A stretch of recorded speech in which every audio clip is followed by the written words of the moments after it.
Walter's Sports Bar has been recognized by many local publications as one of the best sports bars in Washington, D.C., located across the street from Nationals Park and open year-round. Whether you're a world-class athlete or a podcaster like me, we all understand the importance of mental and physical well-being and proper recovery for top-notch performance. That's why I'm excited that Unified Healing is sponsoring podcasts on the Blue Wire Network. Unified Healing is a new and super innovative global network of wellness centers powered by Energy Enhancement System, or EE System. If you haven't heard of the EE System yet, then you'll want to listen up. This technology promotes wellness, deep relaxation, purification, and rejuvenation. Wherever you are across the globe, access to a center is easy and affordable. Interested in experiencing the EE System technology for yourself? Go to unifiedhealing.com/bluewire to learn more and find a center near you. That's unified, UNIFYD, healing.com/bluewire. No material or testimonials on the Unified Healing website are intended to be viewed as medical advice or a substitute for professional medical advice, diagnosis, or treatment. Always seek the advice of your physician or other qualified healthcare provider with any questions you may have regarding a medical condition or treatment and before undertaking a new healthcare regimen, including EE System. Finnegan sets. The 1-2 pitch. Swinging a line drive, base hit through the hole in left field. Rounding third, coming home is Goodman. The throw will go to third and the game is tied. And now Finnegan uses a disengagement and walks off the back slope of the mound. He was about to run out the clock. Yep. That would have been a first. That would have ended the game. Well, to lose a game on a violation, that has not happened before. He's already down to 7. He appears in 5-4-3. 2-1. The kick and the pitch, and they called it. They called the pitch clock violation. Pitch was going to be high anyway, and the game is over on a pitch clock violation. That is a first in baseball history. And welcome to Nats Chat for Sunday, June 23rd, 2024. What is the 13-year anniversary of the Jim Riggleman resignation as Nationals manager. Where were you? What was going on in your life on that fateful day of June 23rd, 2011? Along with MASNsports.com Nationals insider Mark Zuckerman, who was at Coors Field in Denver. I'm Al Galdi, host of the Al Galdi podcast. You know, the funny thing about the Jim Riggleman resignation is that it came immediately after a Nats walk-off win. A Nats walk-off win against the Seattle Mariners. Unfortunately, we on this installment of the podcast are going to discuss a Nats walk-off loss, an 8-7 walk-off loss at the National League West Worst Colorado Rockies late night on Saturday night in Game 2 of a 3-game series. The Nats for this regular season now are 37-39. There was quite a bit to this game. This was a game that ended on a pitch clock violation by Kyle Finnegan. This was a game in which the Nats blew a 7-6 ninth-inning lead. This was a game in which 8 of the game's 15 runs were scored over the final 3 innings. This was a game in which the Nats went a putrid 1-for-4 on stolen bases and made another out on the base paths. This was a game in which Jesse Winker got ejected, but not before putting down a beautiful sac bunt to make sure that a Nats 2-run third wasn't any larger. Mark, this was some game. Yeah, you know, Al, the Jim Riggleman resignation, I still think is the craziest day in Nationals history. This one can't compare to that, but just for individual games, this had about as much in it as any game I can remember. Some of it good, some of it really not good, and history in the way that it ended, the very first Major League Baseball game to end on a pitch clock violation. So congrats to Kyle Finnegan for making history with this one. And look, there's a lot to get into on this, but I'll just say I've covered enough games here over the years to know it doesn't matter what happens in the first 6, 7, even 8 innings.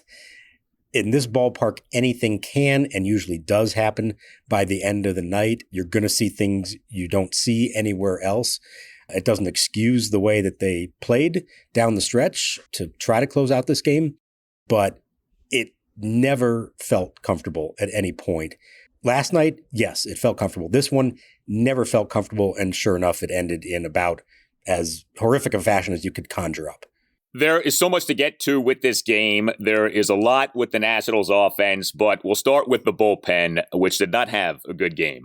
3 Nats relievers combined to allow 4 runs in 2 innings. Jacob Barnes, he allowed 1 run in 1 inning. Bottom of the 7th, gave up a leadoff homer by Hunter Goodman on a bomb to left field to tie the game at 5, despite Barnes having had Goodman down at 1.02. The homer went a projected 447 feet per Statcast. Barnes did generate 2 swinging strikeouts. Then we had Hunter Harvey. He allowed 1 run in 1 inning. Bottom of the 8th, he gave up a leadoff opposite field home run by Ryan McMahon to left field to cut the Nats' lead to 7-6. Harvey also issued back-to-back walks, but also had 2 strikeouts. And we, in this inning, did have a big out via Drew Millas throwing out pinch runner Sam Hilliard on an attempted steal of second base for the second out. In the moment, that appears as if that could go down as one of the key plays of the game. But then we had Kyle Finnegan in the bottom of the 9th.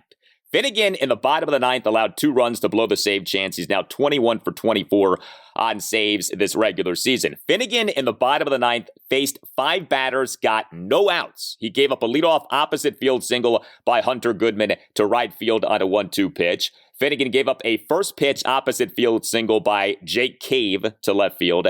Finnegan gave up a game-tying RBI single by Bretton Doyle to left field on a 1-2 pitch to tie the game at 7. Finnegan gave up a first pitch opposite field single by Ezekiel Tovar to right field. And then came history. Finnegan issuing a walk-off, bases-loaded walk of Ryan McMahon, despite Finnegan having had McMahon down in the count at 1.02. And yes, ball 4 was an automatic ball due to a pitch clock violation by Finnegan. Now, in fairness to Finnegan, the home plate umpire, Hunter Wendelstedt, who did not have a good game, he called the 3rd pitch of the plate appearance ball 1 when it pretty clearly should have been strike 3.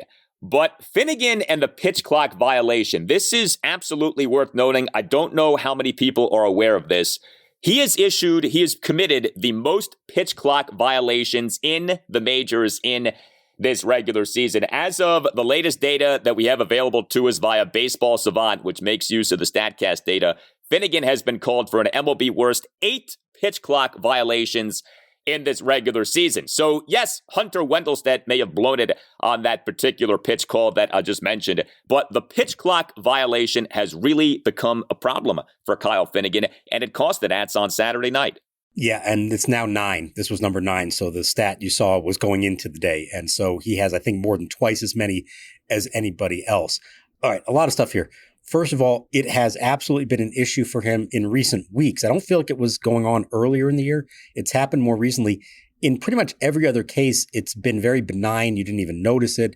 It didn't affect anything. You know, he got called for a ball, but he came right back and struck the guy out or whatever that was. And it wasn't happening in a bases loaded kind of situation. Not that he's faced very many of those to begin with.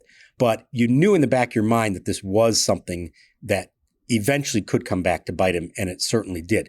Now, I remember 2 years ago talking to him about this when they announced the new rule, and he was one of the slowest pitchers in baseball before the invention of the clock. And I remember asking him about it, and he said, yeah, it's going to be a little adjustment, but I can do it. You know, I get it. I can make myself go quicker if I need to. And last year, it really was not a problem for him. I don't remember it coming. I think it happened a couple of times, but I don't remember it happening with any kind of regularity or being any kind of issue. And for whatever reason, this year, it has become an issue where it's happening regularly to him. And, you know, I'm sorry, you have to pay attention to that. It's one thing to use up as much clock. I get it. You're a closer. You're facing bases loaded. It's like the ultimate situation. You got to make sure that you're doing exactly what you want to do in that spot. He's probably not going to get out of the jam anyways. Let's acknowledge that. He's already put himself in a bases loaded, no out jam, a 3-2 count. So the odds of him getting out of that whole thing unscathed are pretty slim. But still, if you're going to lose the game, lose it because they beat you, not because you just handed it to them like that. And so it is troublesome. It's something he's got to be more aware of and work on. But again, he was not good the whole inning. And that was different than what we've seen from him, really, aside from 1 or 2 games all year long. I don't know if that's because of Coors Field. I don't know if he was just off in this game, but this was a very different version of Finnegan well before we even got to the final pitch clock violation. Well, it stands out that he had multiple guys down in counts in this inning and didn't put away any of those guys. Again, he faced 5 batters. He got no outs, but the leadoff single by Hunter Goodman got that single on a 1-2 pitch. The RBI single by Bretton Doyle. Doyle got that single on a 1-2 pitch, and the game-ending walk of Ryan McMahon came off Finnegan having McMahon down 0-2. One of the things with Kyle Finnegan is that he's not one of these like great strikeout generating relievers. He's not bad in that department, but he, for this regular season, is averaging fewer than 10 strikeouts per 9 innings. And as closers go, as ace relievers go, that's not particularly high. Yeah, the strikeouts per 9 innings at 9.48. So there you had 3 classic put away circumstances. He didn't put a single guy away. Now, again, Hunter Wendelstedt may have blown it, looked like he blew it in that plate appearance by Ryan McMahon. But when you give up contact, when you're not one of these relievers who puts up, 12, 13 strikeouts per 9 innings, this kind of thing can happen. And it did happen on Saturday night. Sure, that's fair. And I think we've also known that as great as the results have been for Finnegan this year, that the peripherals haven't been quite up to that and suggest that he's gotten a little bit lucky. And there have been some very hard hit outs this season against him. But I think also, he gets ahead. He likes typically to go to the splitter to try to get outs, even the occasional sweeper, a pitch that he's added this year. And in this ballpark, it's a lot harder to make that kind of stuff move the way that you're used to it moving. And so I haven't gone back and looked at everything that he threw, but perhaps he felt like he had to rely on the fastball more than he usually would. And if you're the Rockies, maybe you're sitting on the fastball more than you normally would because of all that. It just made for a bad situation. You hope it's a blip. He's been great otherwise. Same for Hunter Harvey. You hope that this isn't the beginning of a slump or anything for him, but it was not good on this night. And this wasn't like a game just kind of got away from him. No, he didn't have it at any point through the whole thing. You face 5 batters and don't retire any of them, you're doing something wrong. This isn't entirely on what the hitters are doing against you. It is amazing, too, with Finnegan, and we've said this before, but when he's off, he's really off. Like, you can usually tell early in his outing if he's on or if he's off, and if he's on, he can be great. But when he's off, he does not have it. And like I said, he did not have it in this game. It also does stand out. Nats bullpen has done such a good job this season of not giving up home runs. Barnes and Harvey each gives up a leadoff homer, and that helped to make the game as close as it was going into that bottom of the 9th inning. This episode of Nats Chat is brought to you by DC Grays Baseball. DC Grays Baseball is an all-volunteer nonprofit that brings baseball and softball to kids in under-resourced neighborhoods of DC. Inspired by the great Grays team of the Negro Leagues, who played many championship seasons in Washington with stars like Josh Gibson and Buck Leonard, the DC Grays have developed their MVP program. It gives boys and girls in underserved parts of DC the same opportunity to pursue their baseball and softball dreams as do kids from more affluent parts of the DMV. The Grays provide expert coaching, uniforms, equipment, and tournament travel free of charge. A donation of $100 will help a child in DC to participate in the Grays MVP program. The Grays also field a team in the Cal Ripken Summer Collegiate Baseball League. Their 2024 season is now underway. To donate and learn more about the Grays, go to dcgrays.com.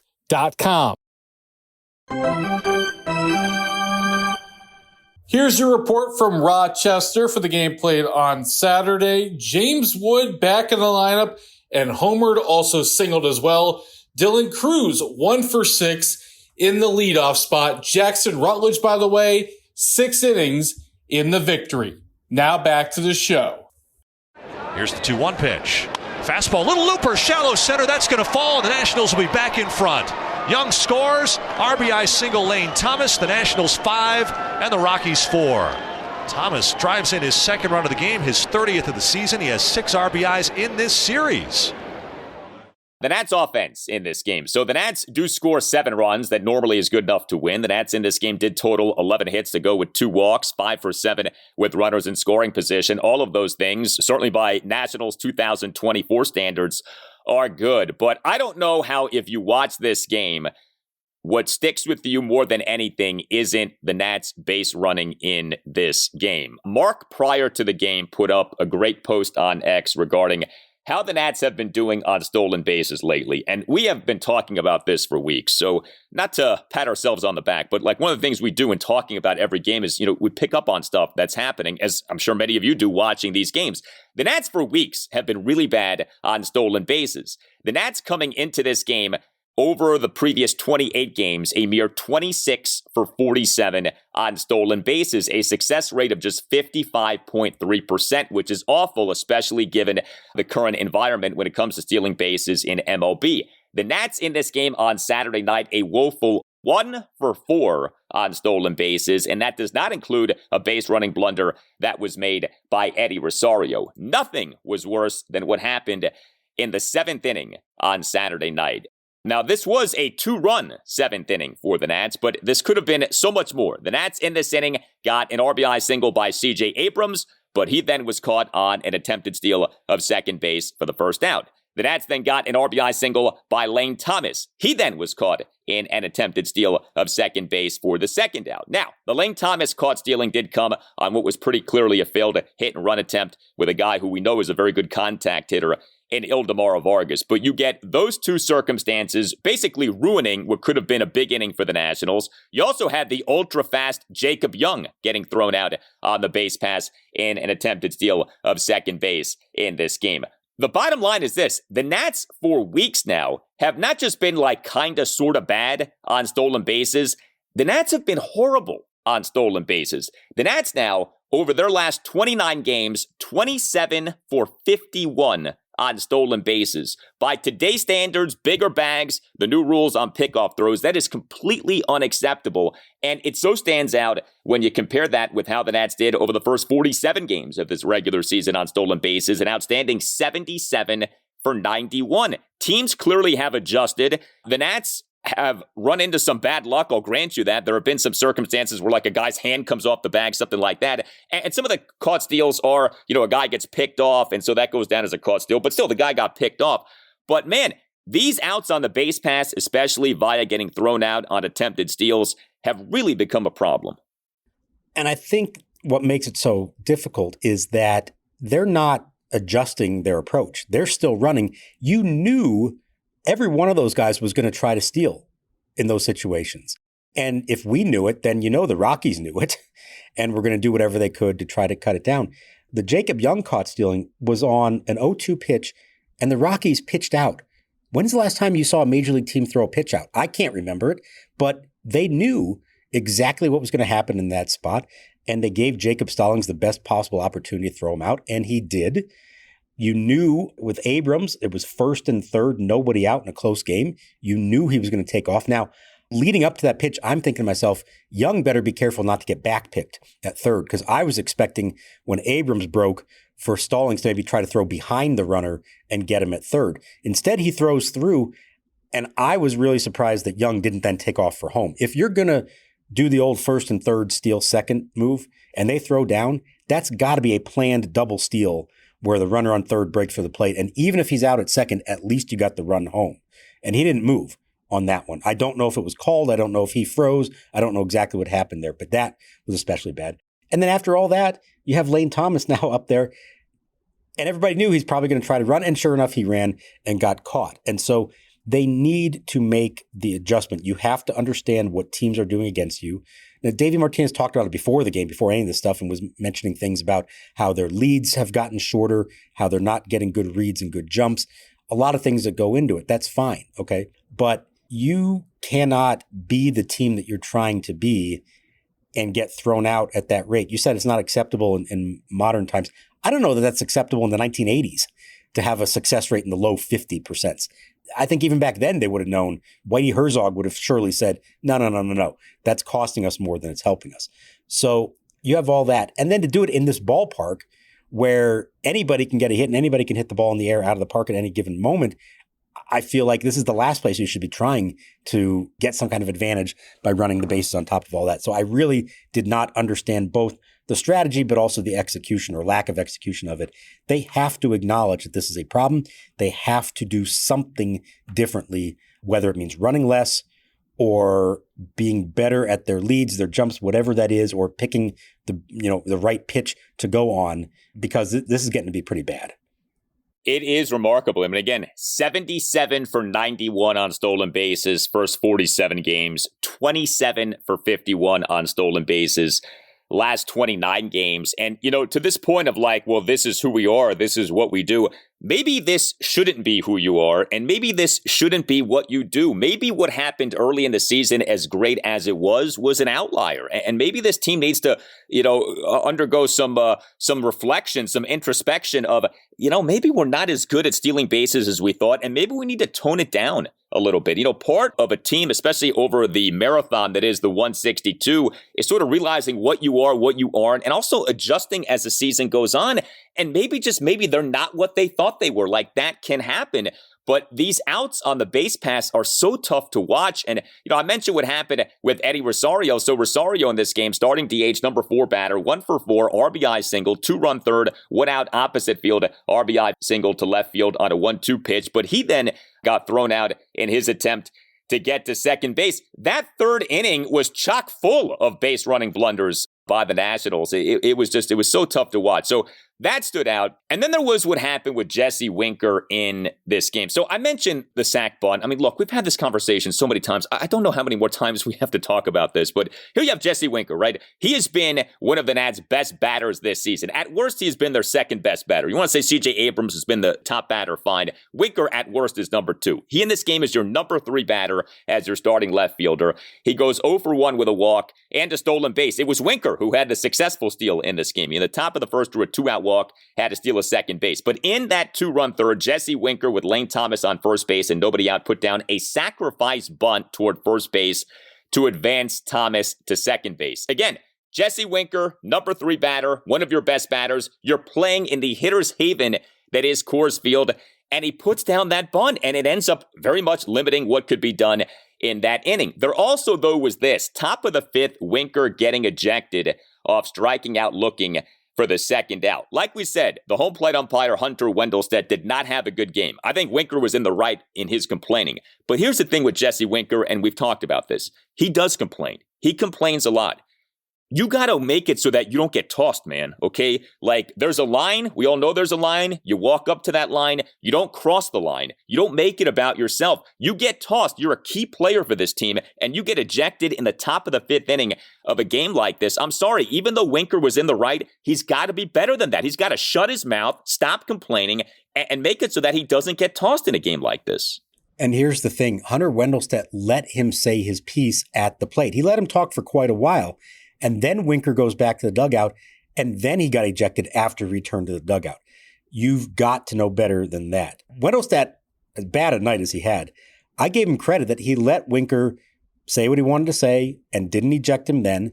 But if you're the player in that situation, you want to scream about it, go down the tunnel a long ways where he can't hear you anymore. You can't do it when you get back to the dugout where he's still within earshot.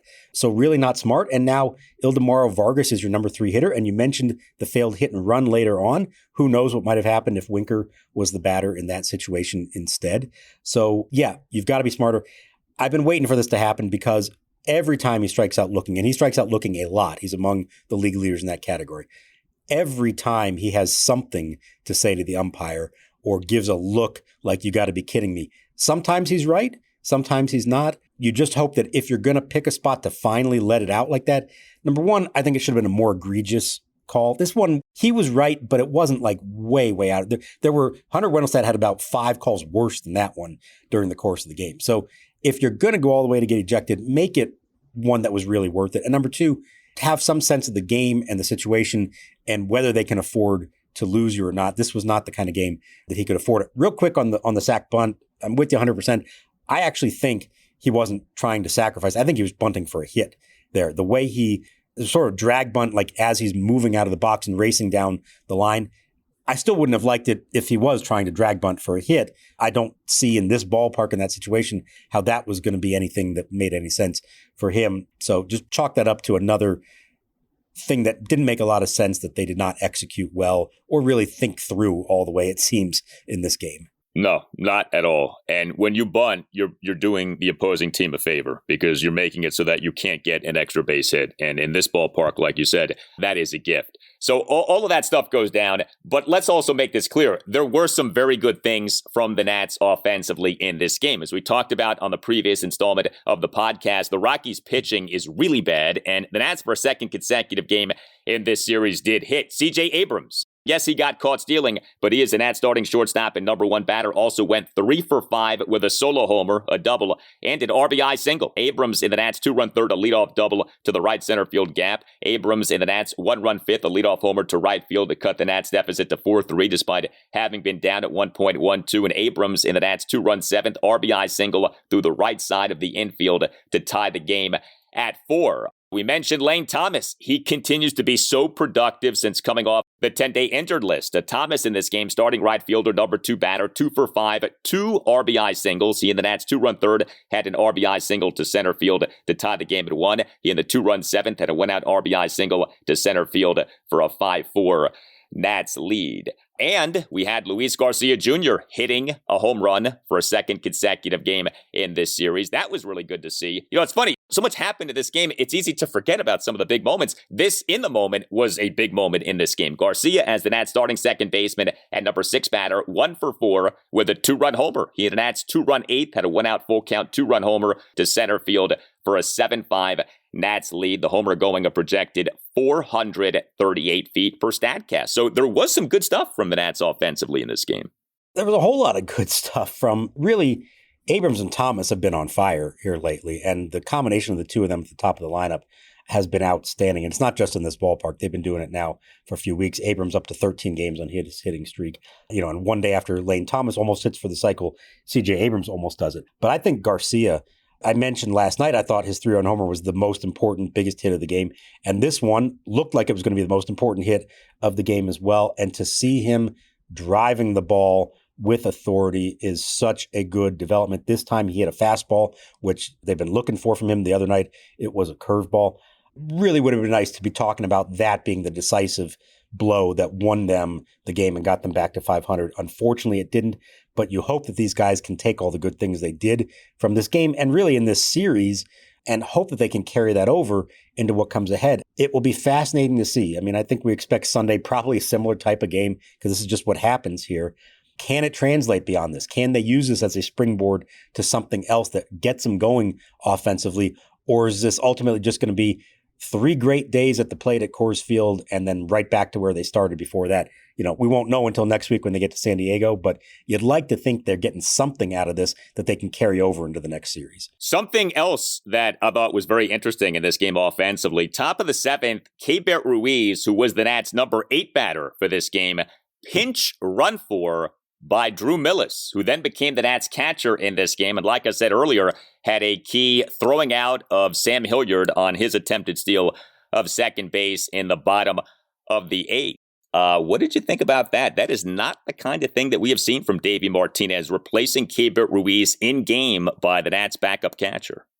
Not that early, you know, maybe the 8th or the 9th if you're down a run, something like that. But to do it in the 7th inning, it felt particularly aggressive to me. Now, maybe this was, and I don't know for sure what's going on, but maybe the altitude, it was a hot, warm night, thinking that Ruiz was already kind of gassed after catching up to that point. And so it wasn't just about the base running in that moment, but the rest of the game being worried about how Ruiz would handle that. I've been assuming that Millas is going to start on Sunday with the quick turnaround from a night game to a day game. We'll see. That's interesting that, you know, he ends up playing Friday, coming off the bench Saturday, and would he start on Sunday as well? I don't know. I'll be interested to see how that all goes. I think the move worked in 2 ways. Number one, Mills was able to then score on the C.J. Abrams RBI single, and then he threw out the runner that looked like a huge out in the 8th inning to help out Hunter Harvey, and you never know what would happen for sure, but I feel like Drew Millas had a much better chance of getting that throw in time and in the right spot than Keibert Ruiz would have. So I think it turned out to be a very savvy move by Davey Martinez, and I'll just be curious to see how they move forward on Sunday. One of the things that has helped Keibert Ruiz in this oh-so-rough season is that those behind him have not done particularly well when they have played. Riley Adams got off to a good start, but really cooled off, has since been demoted to AAA. Drew Millas, in his brief opportunity at the major league level, has not hit much, but we saw Millas have the big game offensively on Friday night, makes the big defensive play on Saturday night. You do wonder if the backup to Keibert started to really produce, if that would lessen Keibert's playing time as an starting catcher, because I think that has helped him this season from a standpoint of there not really being as much of an argument for the backup to play, because the backup, when he has played, hasn't done particularly well. If that's changing, that could change the Keibert Ruiz conversation. Right. And I think we've all been waiting to see, could that happen? And if so, would it lead to more playing time? To date, it hasn't. But, if Millas starts Sunday, I think that's a good sign that there is at least some potential for that to happen. And at some point, it is up to Ruiz to earn as much playing time as he gets. You just hope that, whoever his backup is can do enough when they get the opportunities. Millas, no question about him defensively. Offensively, until the other night, had not shown a whole lot. Riley Adams, for what it's worth, he's been hitting really well at AAA, and he's started at first base twice now as they look to maybe finally consider that as an actual move to be made. So I'll be interested to see, does Drew Millas play moving forward? And if he does and doesn't hit, would they pull the trigger and flip-flop them again and bring Riley Adams back, especially if he's hitting well at AAA? Well, what's interesting with Millas, he's known as a defense-first catcher, right? Yeah, but hit really well at AAA. That's what I was going to say. He had an 858 OPS this season for Rochester. So you kind of say to yourself, okay, if this guy's offense is coming around, you might really have something here in Millas. So I think there are a lot of us who are wanting to see more of him. But yeah, up until Friday night, he had not done much offensively.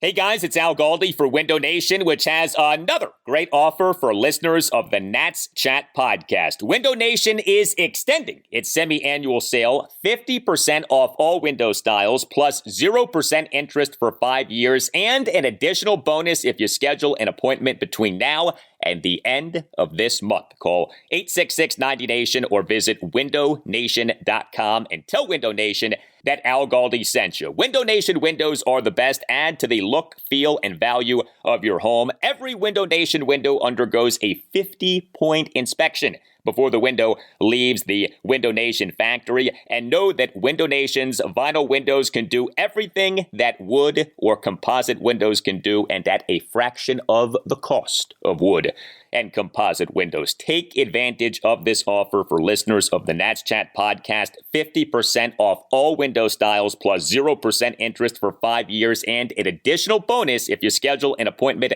between now and the end of this month. 866-90-NATION or windownation.com. That's 866-90-NATION or windownation.com. And tell Window Nation that you want the deal that you heard about from Al Galdi on the Nats Chat podcast. Brendan Rodgers, the batter. 2 on, 1 out, 2-1 Nationals. Mitchell Parker ready, fires, and a fly ball deep left center field. Long chase, Young on the go, not going to get it, and it is gone. A 3-run homer, and the Rockies lead 4-2. Well, the Nats starting pitcher for this 8-7 walk-off loss at the Rockies on Saturday night, Mitchell Parker, 4 runs in 6 innings, but you have to dig deeper than that final line. So he gave up 6 hits, which were a home run, and 5 singles. He issued 2 walks. The outing really was marred by 1 plate appearance. Parker giving up a 1-out first pitch, a 3-run homer by Brendan Rodgers to center field in the bottom of the 3rd for a 4-2 Rockies lead. The homer went a projected 436 feet per Statcast. But Mitchell Parker in this game recorded 8 strikeouts, including striking out each of the final 5 batters he faced. He threw a lot of strikes, 98 pitches, 66 strikes versus just 32 balls. Now, the streak did end. He now no longer has that run of having allowed 3 earned runs or less in each of his Major League regular season starts. That streak does end at 12. But I actually thought Parker was pretty good in this game. I know 4 runs in 6 innings doesn't speak to that, but like I said, you dig deeper and you see some things that you really do like. Yeah, so the home run pitch, this was really weird. It was a fastball. It was only 89 miles an hour. He averaged 93 all night and didn't have anything. I think he had one other one that hit 90 and one at 91. Everything else was faster than that. And so I asked him, was there something about that pitch? Did it register wrong on the Statcast? He said, no, it was just a really bad fastball for whatever reason, and it came at the worst time, and he got clobbered for it, and that really was the whole game from his standpoint. I love to see the way he responded to that. And think about the previous night, DJ Hers kind of wilted as his outing went on, pitching at high altitude. And in this case, Parker got stronger. I thought maybe they wouldn't even put him back out there for the 6th, just worried about fatigue. And no, he goes back out there and strikes out the side in the 6th. And what was good to me and surprising to me, he was still able to throw his curveball late in the game and get swings and misses or strikeouts on that pitch, which, as we know, in this ballpark is not an easy pitch to command the way that you normally would.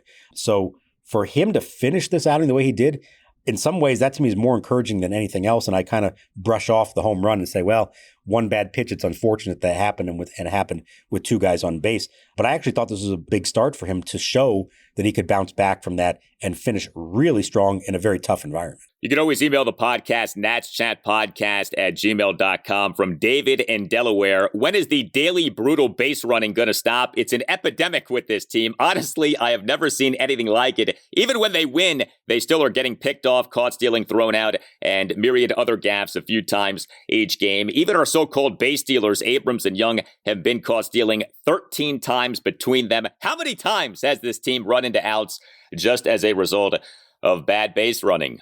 Excellent questions, David, no doubt. And that does stand out. Like, you look at Abrams now, he's just 11 for 19 on stolen bases. Jacob Young, remember when he could not be thrown out? He's now 17 for 22 on stolen bases. Lane Thomas, 16 for 21. Jesse Winker, 12 for 16. So the guys who are supposed to be so good at this, the numbers have fallen off big time here.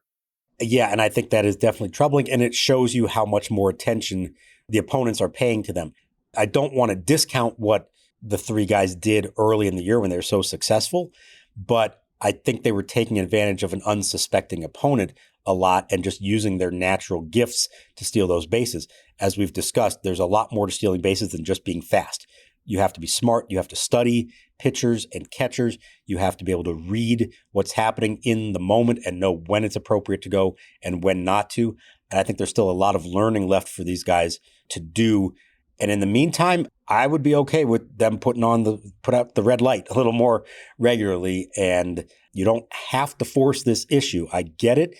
You think your best way to score runs is to do that, but it's not going to score runs if you're just giving away outs, and they're giving away way too many here lately. Well, the Nats still can win this series. Game 3 at the Rockies Sunday afternoon at 3:10. Jake Irvin will be the Nats starting pitcher. You can hit us up on X at Nats_chat. You can email the podcast, natschatpodcast@gmail.com. We have a website that you can check out as well, natschatpodcast.com, in which you can purchase a Nats Chat podcast t-shirt. All Nationals radio highlights on Nats Chat are courtesy of 106.7 The Fan. Nats Chat is on the radio Sunday morning 9 to 10 on ESPN Richmond, which is 106.1 FM in the Richmond, Virginia area, and Sunday morning 9 to 10 on Priority Sports Radio 94.1 in the Virginia Beach area. For Mark Zuckerman, I'm Al Galdi. We thank you for listening, and we'll talk to you next time on the Nats Chat Podcast. Breaking ball lifted in the air. Deep left center field. Acuña's racing back. He runs out of room at the left center field wall. This ball is gone. James Wood is healthy, and he is back in a big way for the Rochester Red Wings. His first hit since coming off the injured list is a 377-foot home run to left center field.